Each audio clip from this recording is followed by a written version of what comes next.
Hello YouTube, I wanted to do a quick video on replacing your engine air filter in your 2013 to 2018 Nissan Altima 4-cylinder. This goes for a lot of cars anyway, and probably the V6 Altima I haven't actually gotten a chance to look at under the engine bay, but it's the same concept. So hood's popped open, engine, here's your air box, right? This big chunky thing. It has all these baffles that run to the grill and all that nice stuff. But anyway, you got two clips right here.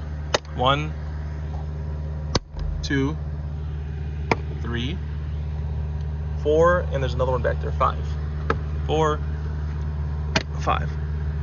Now this should give you just enough room to pry this open, and there's your filter.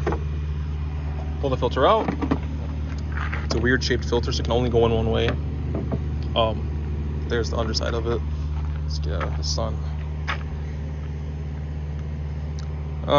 It's not like the worst filter, but I am going to replace it. AutoZone's right around the corner. So you go to the dealership, they'll be like, oh, you need to replace your air filter. You know, they come out all like scary, like, ma'am, sit down, I need to talk to you.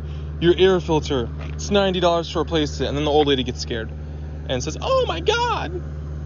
This is like $20 from Advanced Auto, 30 if you want a nice one, and like 80 if you want to put the K&N like filter itself, not the whole shroud and all the piping, just the filter.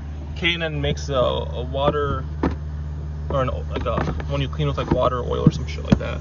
But then you just slide it back in, same way it went in, and again, the dirty side down, because the air comes into it and then goes up, and then there, into the throttle body. I should actually check my throttle body one day, see if it's clean. But then you lock all the latches. Where'd that other latch go? This back one's kind of iffy to get to. There we go. There you go. There you go. And there you go. And there you go. You just checked and or replaced your air filter. Simple, easy. It'll save you money versus having somebody else do it. And you can always check it whenever you want. Highly recommend you do it yourself. Oh, that's new. They just did the recall work on my Altima, so they redid the hood latch or whatever. But